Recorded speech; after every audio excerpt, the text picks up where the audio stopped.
Pepper says, are you ready to reset this closet and pull out all our summer clothes?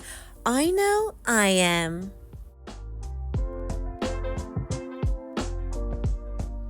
Hello everyone and welcome back to A Hoarder's Heart. For this episode, we're going to be giving this area in front of a closet a cleanup, a reset, a declutter, and then we're going to be getting into the closet and switching out the seasons because spring and summer are quickly on their way. It's actually going to be 80 degrees next week, even though this week it was kind of like in the 60s and a little cooler.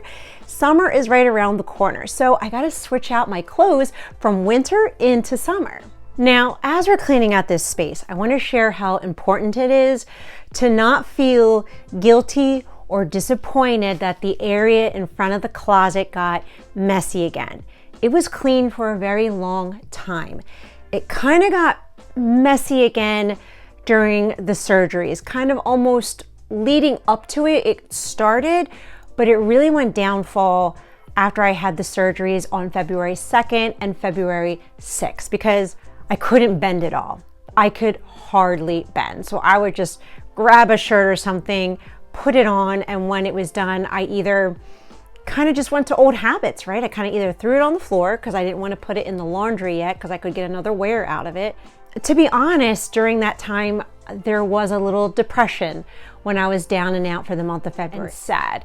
And I kind of defaulted to old behaviors, which was kind of having the clutter piles around. And I didn't really have the energy to try and clean it up. And then I couldn't even bend to begin with. I had that wound that was open, it wasn't stitched up, so I couldn't really bend. So it was already a whole month of me not really being able to bend and pick stuff up. So what I'm not gonna do is put myself down. I'm not going to feel guilty. I'm not going to be ashamed to show you all.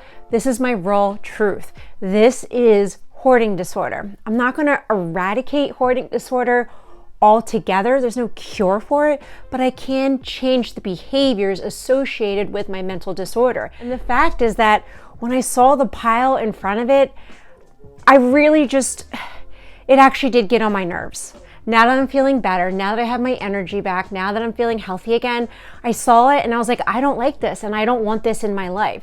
So this is the pivotal point where we're like, yes, let's embrace this. We are changing, we're cleaning it up and resetting it now because it makes us happy. So now let's kind of talk about those behaviors on a little bit of a deeper level, right? Because that's where the changes occur. When you start to identify the behavior, when you start to change your daily routines, and when you almost start to change your personality traits because you no longer want to see the clutter and the mess there anymore because it doesn't give you that security feeling anymore. At least that's how I felt with hoarding disorder. The mess, the clutter, the piles gave me a sense of security. And beneath every behavior, there is a feeling.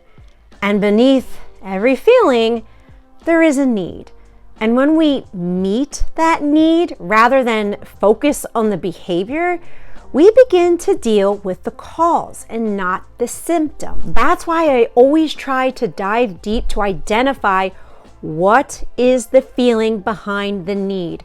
What need am I experiencing? Oh, that's right. I was sad. I was in pain. I was in a state of depression. So I was defaulting back to the piles being on the floor because it gave a sense of comfort. But we know that that's not comforting. I have so many other tools to self-soothe when I feel anxious or sad or depressed. So now that we were able to identify that the root of it was depression because I was not able to move around because I did not have my energy and I was couch bound, now we understand why it occurred. Okay, so here's a behavior that is so rooted from my childhood. This right here, this Christmas bin of Christmas gifts that were given to me this year, this is a behavior that I have done since middle school. So we'll go underneath of that. What are the feelings? Why am I continuously doing this? Well, what I'll do is whatever gift that someone has given me, a lot of times I will keep it almost in this perfect condition. and I hold on to it and put it all together so that I can look through it. But what it's representing within me is that, oh, see, you are so loved. Somebody spent their hard-earned money to buy you a gift that they thought that you would love because it matches your personality. And they're right.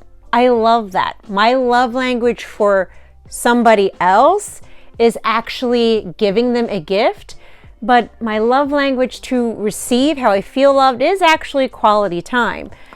But maybe gift giving is pretty high up there. Now, let's dive deeper. Why do you need to feel the love of a gift that somebody gave you? Well, in middle school, this is 6th, 7th, and 8th grade, I was so badly bullied. The girls and boys were so mean to me. And this is like the early 90s. So yeah, they said no bullying, but they didn't talk about it like they did today. And I hid it. I hid the bullying, but my God, did it crush my soul at those vulnerable ages, because I loved people. I loved being with people, but they hurt me to my root, to my core, to the point where they questioned if I had any value or self-worth to myself, because every single day I was told how stupid and ugly and dumb and how nobody wanted to be with me. And I just sat there and I took it. That is the root feeling. That is the root emotion. And that's why I've always needed these external items to validate that, no, you are worthy. You are a good person. You are loved. It is okay. People love and accept you. That was in the past. That was when you were like 11, 12, 13, and 14. But it still hurts because it was so soul crushing to me at that age that sometimes it still carries me a little bit into the present day.